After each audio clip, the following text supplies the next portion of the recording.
Hey guys, welcome to Baking and Books. My name is Lexi and I'm an amateur baker who loves to read. So each week I post videos of myself attempting to bake something new while also talking about a book that I have recently read or just really love. Today I'm going to be making a blueberry pie, which I'm very excited about. And we're going to be talking about The Last American Vampire. I'm so excited to get into this book with you guys because it is so good. Now this is a sequel slash prequel to Abraham Lincoln Vampire Hunter. So we did that a couple weeks ago. You can check out that video on my channel as well. But today we're going to dive into this book and I cannot wait to get started. So let's just get to it. I would recommend that you read Abraham Lincoln Vampire Hunter or at least watch the video that I did before you go into this book or this video. You don't necessarily have to, but I think that you're going to enjoy it a little bit more if you do. So the synopsis of this book, once you've done all of that, is pretty simple. This book is all about Henry. So Henry helped train Abraham Lincoln to be a vampire hunter. He's a vampire himself. So this is his story. This is kind of like his entire life laid out for us. And it skips around different time periods. You know, we get a little of this, a little of that. We get like the story of how Henry was turned into a vampire. And we get all of this kind of stuff leading up to, like, let's say the current day. It's a really fun look into this character's life. And if you're like me and really enjoyed Henry in Abraham Lincoln Vampire Hunter and we're really curious about him, then this is definitely the next step that you want to take because this book is all about him and it is so well written. So that's really all you need to know. I mean, Henry has lived for a long time, so we go pretty far back in history to tell his story and to kind of put all of the pieces of the puzzle together. So yeah, that's pretty much it. Okay, so my baking is actually pretty easy because I bought pre-made pie shells, but I do have to try to figure out how to get one of my pie shells to be cut up and put in strips on top, so that should be interesting. However, if you haven't had a chance to read this book and you don't want anything spoiled for you, then skip ahead until you see no more spoilers and you can see how my baking turned out. But if you don't mind things being spoiled for you or you've already read this book, then stay with me because I'm going to get into the details of this book and keep going on my pie. That will hopefully be amazing. I know that we talked about this in Abraham Lincoln Vampire Hunter, but I think it's worth repeating that one of the things I love so much about this book, and I guess both books, is that I just feel like Seth Graham Smith put so much effort into his books. Oh my gosh, this is so messy. What is wrong with this cornstarch? What is wrong with me, perhaps? It is not the cornstarch's fault. I just feel like he puts in so much effort into his writing. Like the beginning and about how he's setting up the whole story of how he's known Henry for so long and talking about how the other book did, you know, how things went after they published and sold Abraham Lincoln Vampire Hunter. And I just think that that's so well written and so well done because it gives kind of this, like, I don't know, I want to say realism to it. Like it makes you feel like you're automatically in the world of this story and that it's very real. I personally think that's really cool. But I know I said that a lot in the last one, so let me dive into some other like more specific things. One of the first things that really jumps out at me that I think is so cool is going back in history, in Henry's history, and finding out that he got to meet Bram Stoker, who wrote Dracula.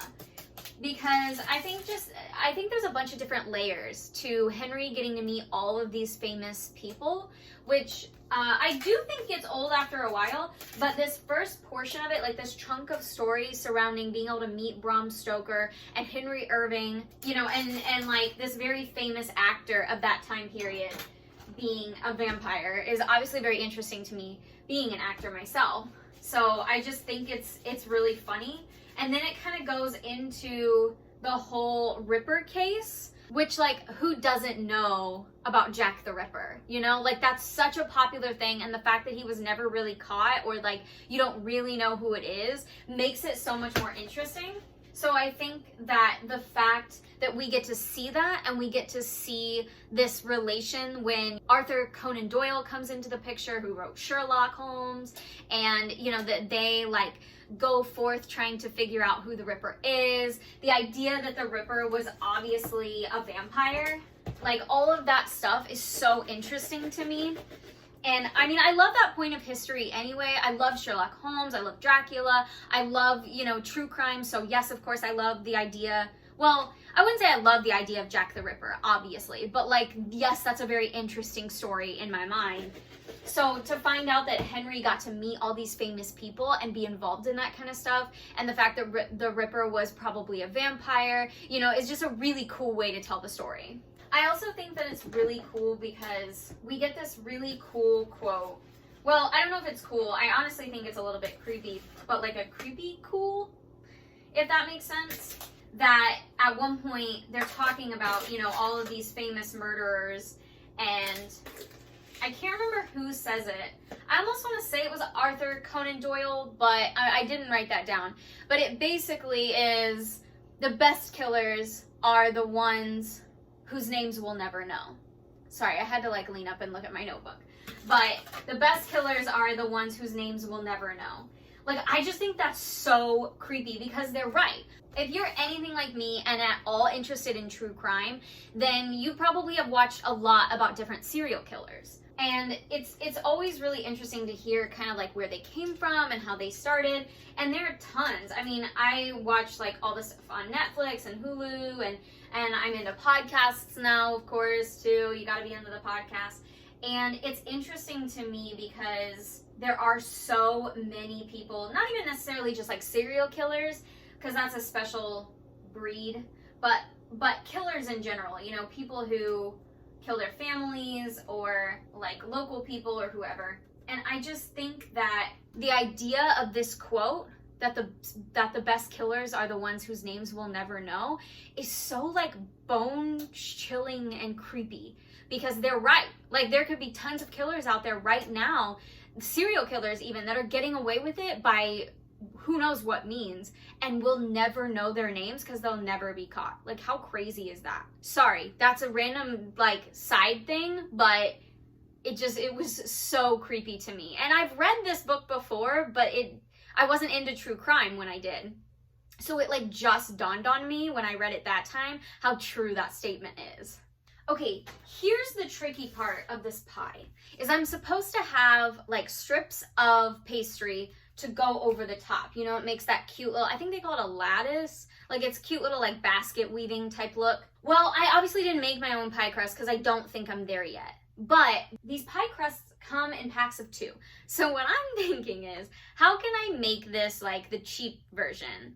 And I'm thinking, if I can get this extra pie crust to like lie down, I can cut it up into strips and make it work.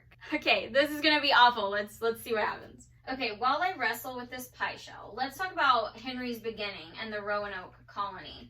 Obviously, again, that's a huge mystery that I don't actually really know that much about it. I just know that, like, I know the basics, you know, that the Roanoke colony, like, went missing and nobody ever knew where they were. Oh, this is not working! So I just know, like, the bare minimum, but it's still, like, oh no. But it's a still well-known fact that you had all these colonists there, and then like they were never found, and you know, there's all these kind of theories about what happened to them, but nobody really knows. So it's cool to me that we get to see the idea that it was a vampire that just like wiped out the whole colony, and that's where Henry got his start. And I do think it's such a cool thing. And I one thing that I dislike that always makes me so sad is that you'll be getting into Henry's story and then we just like stop and we go back into another time, and it just makes me so frustrated because I want to know about Henry's story. But in any case, I just always want more of Henry's story, because I just think that, you know, that's why we're here, that's why we're reading this book, is to get Henry's story. So I love that beginning portion, trying to find out like what happened in Roanoke. So it always makes me sad that we have to go back and forth and that we don't get the full story for like multiple chapters after that. Now, the only thing that I dislike about learning about Henry's history and kind of learning about Crawley and him being like turning Henry into a vampire and all of that is that, like, we come down to this really big moment, I feel like it's a big moment anyway, where we kind of discover that, you know, Crowley is Jack the Ripper, and that he's been, you know, doing all of this just to get Henry's attention. And then, so Henry finds him after all of these years, and, you know, Crowley's probably, like, I would think really old, because we know he was a vampire before he even came to the New World, you know? And I just feel like his death is very anticlimactic. Like, I feel like he's supposed to be this really old, really powerful vampire, and Henry just defeats him like that, pretty much. And just, like, throws him in the fire. Done and done.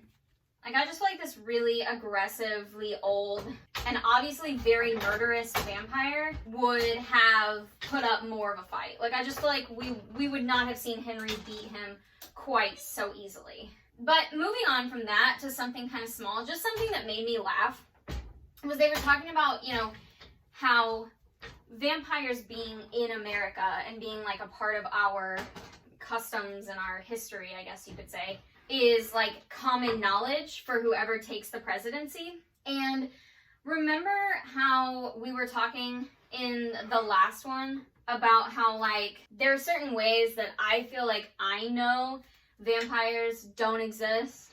And one of them, to me, I'll just repeat it for those who may not have watched my other video, to me, I just think that with all of our modern technology, like, there's just no way that vampires would get away with killing people. Like, there's just no way that it would happen, because we have so much advanced technology when it comes to it. And I know, like, you could say, oh, well, regular people get away with murder all the time. And yes, you're right, but I just don't think that vampires would be able to hide for that much longer. Which, I will point out, Henry does also say that later in the story, that as times move forward, one of the reasons that there aren't as many vampires in America is because it's harder to be a vampire in America. So Henry proved my point for me. But one of the things that just made me laugh was the idea of the president knowing. Like, look, I'm not trying to get political on y'all, although you probably have some idea if you know me at all or have watched some of my other videos. But could you imagine keeping vampires a secret during the Donald Trump presidency? That man is a buffoon, and there's no way he could have kept that a secret. Literally, there's no way that he would have been like, vampires exist? Got it. Lips are sealed.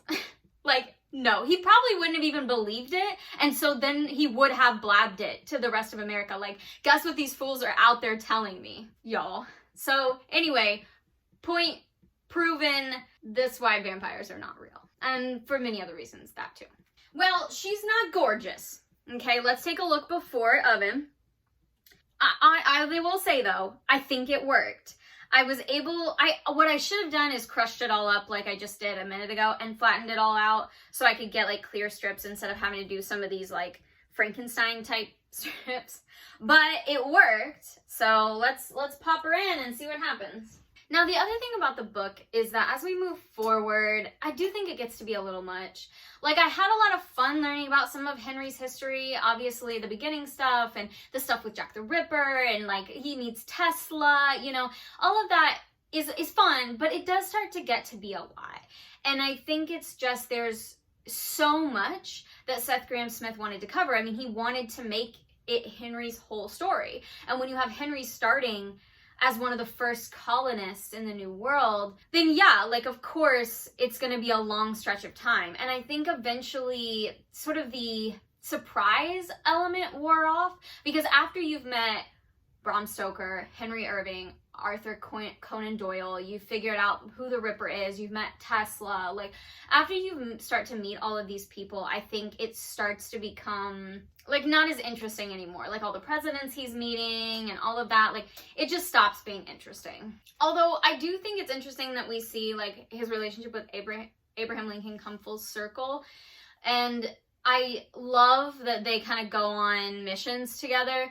And one of the things I love is that they go on missions to just, like, annihilate KKK members. Like, that honestly is a golden moment. Like, sorry they're dead, but also, like, Am I sorry the KKK members are dead? Not really. And I know that it's fictional, but let's just say this. I know it's fictional, and because I know that, it caused me a lot of joy to see KKK members just be slaughtered by these two vampires. I'm a horrible person, so if you don't know that by now, you definitely, this is the first video you're watching of mine, you need to go back and figure that out, see that evolution of time. I have no sympathy for KKK members. They're trash people.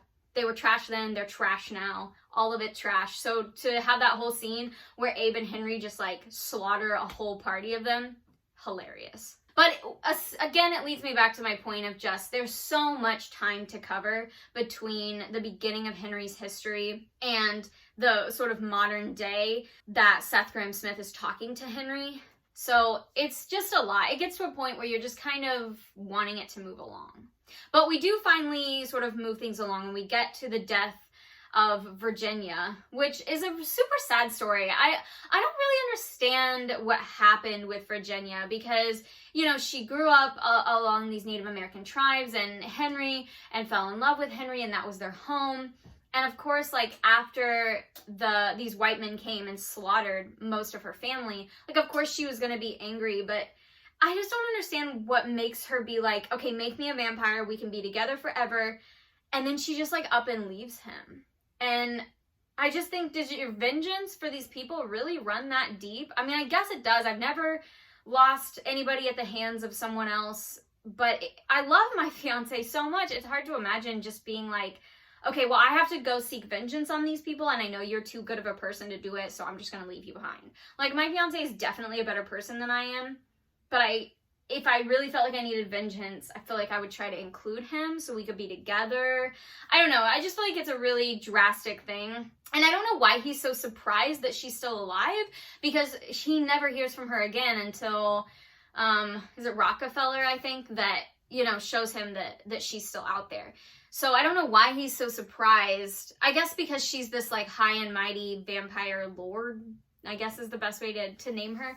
But I just think, I don't know, it's just kind of an odd, like, throwing it in there. Like, Crawley being the Ripper made sense because it was like, Henry thought he was dead. Like, he thought he had already burned him in the fire. So to see him again and trying to throw Henry under the bus for the whole thing made sense. But, like, the Virginia thing, I don't know, it's kind of hit or miss. But I will say that I think we get the death that we needed out of Crawley in Virginia. Like, Crawley's death was really anticlimactic, but Virginia's death is really like, ooh, oh, okay, yeah, no, he killed her. Like, she's dead. And then, of course, poor Abe is yet again dead. But honestly, Abraham deserved to be dead a long time ago. Like, he had so much loss in his life. It really was kind of selfish for Henry to bring him back, because as great of a man as he obviously was, like, he had so much death. He really just should have been left in peace. So finally, he gets to rest in peace. And we got a very big death with Virginia, and Henry can kind of finish on with his life. Okay, if you left because of spoilers, go ahead and come back and join us. We're all done going deep into the book, and our pie was put together and went in the oven, and it came out. Now, before we look at it, I just want to say that it's actually not as ugly as I thought it was going to be. The only thing is, I went ahead and took it out of the oven because I was afraid that the crust around the edges was going to start burning, but I'm not entirely sure that the crust overlaying in the middle got entirely done. I also was supposed to completely defrost my frozen blueberries before I used them, which I thought that I had done, but there's quite a bit of liquid in there, so now I'm a little bit worried that it didn't quite get all the way done, and maybe that's what was stopping those middle pieces from baking. I don't know, I'm a super amateur, but from far away, it looks nice though, doesn't it? Look at that. So I'll bring it up so that you guys can see it. I don't know if it's still hot or not, so I'm gonna wear my gloves. Okay, so here you go. So it's not bad, right? What I'm not sure you can see is that there is quite a bit of liquid. Like if I tilt it and tip it, some of the liquid starts kind of like running. So I don't know. What I may do is I might try to maybe pour some of that out. I don't know, because I've never made this, so I don't know what it's supposed to be like, but I feel like it's not supposed to be this runny. I did go ahead and dump some of the juice out. I felt like it was just way too runny and shouldn't be like that. If I should not have done that, and if I should have just left it as it was, please leave that in the comments because I have no idea. But I'm gonna cut out a piece and see how it went. I don't even know where to cut. I guess we'll cut right here. I hope whoever eats this loves blueberries because there's a lot of blueberries in here. I guess you wouldn't make a blueberry pie unless you did, in fact, love blueberries, but my gosh. Okay. Oh, this is not good, y'all. This is not good. Okay, well, I have a sneaky suspicion that this pie crust did not get baked on the bottom. Like, look at that. Hold on. I get out a fork so you guys can see it. Okay, hold on, look. Look at that. It did not tell me to pre-bake this pie crust. So, and this is the crust on the bottom. Like, I don't understand. It did not tell me to pre-bake it. Otherwise, I would have. So, I am thinking this did not go super well. First of all, there is an insane amount of blueberries in this. I guess we'll taste it. We'll taste the crust, like, on the edge. It's okay. Now, I'm not a huge fan of blueberries, but I don't think the blueberries is what the problem is. I think the problem is that there's, like, too many... It's almost like the crust, like, disintegrated with the blueberries, almost. Like, I don't know how any other way to describe it because when I'm looking through my pan here, all I see is blueberries. Like, I can't even, like, I'm gonna take apart some of this. I can't even barely see a crust. Like, I feel like the crust was just completely disintegrated. It's not awful, but it's like a blueberry soup. I swear to you, I triple checked the recipe. It did not say to pre-bake my crust. Well, guys, look-wise, it actually turned out better than I thought it was going to, considering that I was putting, like, random strips of pastry together on the top. Taste-wise, I mean, it's just not what it should be. The bottom of the crust did not get baked. So if I were to try this again, I would definitely bake the crust on its own for a little while. It did not tell me to do that, but I would because the bottom of it definitely did not get baked. And I think that was the reason it's not holding together because the bottom of the pie shell is just super flimsy.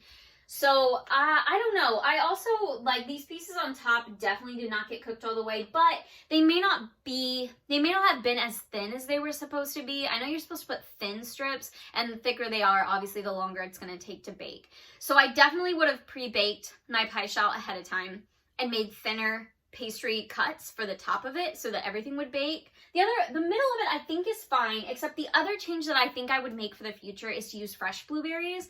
I had leftover blueberries that were frozen, and the tip that I had in my recipe was if you're going to use frozen blueberries, drain them completely, you know, and let them defrost before you use them. I thought I had done that all the way, but apparently I did not because there was still quite a bit of liquid, and I'm guessing that maybe was part of the issue with the crust as well. Maybe if I used fresh blueberries, I wouldn't have had such an issue with it.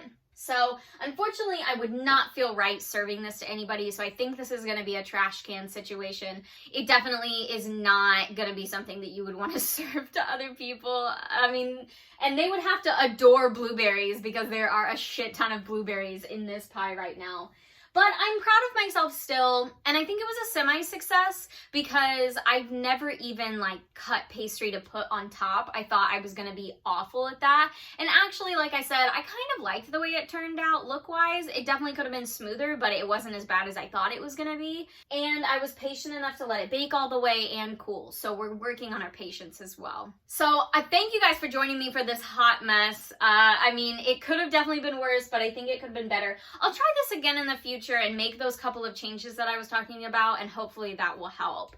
If you have other recipes that you want me to try, feel free to throw them in the comments. I'm always open for suggestions.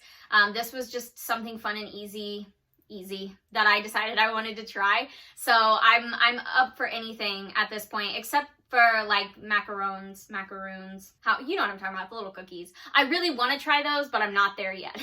And I'm not into baking my own pie shells first. It definitely still store-bought, but you know, I'm willing to try other things, so throw them my way. I would highly recommend this book, especially if you've already read Abraham Lincoln Vampire Hunter. This is your logical next step. It's so good. It's so easy to read, and it's just fun. Like, it's just a fun thing to read that kind of takes us through all of like US and European history and gets a look at all of these different people that knew about vampires or were vampires, and it's just a fun little thrill ride. If you have other books that you would like to recommend to me, please feel free to throw those in the comments as well. I'm always looking for other things to read, and I'm more than happy to take recommendations. If you had a good time today, then please like and subscribe. I try to do this every week, and it is always a little bit of a hot mess. It rarely runs totally smooth. It's just not me as a person. But I love doing this, so I really appreciate your support. Now, I will say, and I know not everybody will see this, but just a heads up, my fiance and I are moving next week. We're getting a bigger apartment with a bigger kitchen. Can't wait to show you guys our new place. So I probably will not be able to bake next week. So it kind of depends on how this editing process works, if I'm able to get something out next week or not. But if I don't, you'll know where I'm at, and hopefully I'll be back at it the following week. But thank you guys so much for hanging out with me today, and I will see you next time. Bye!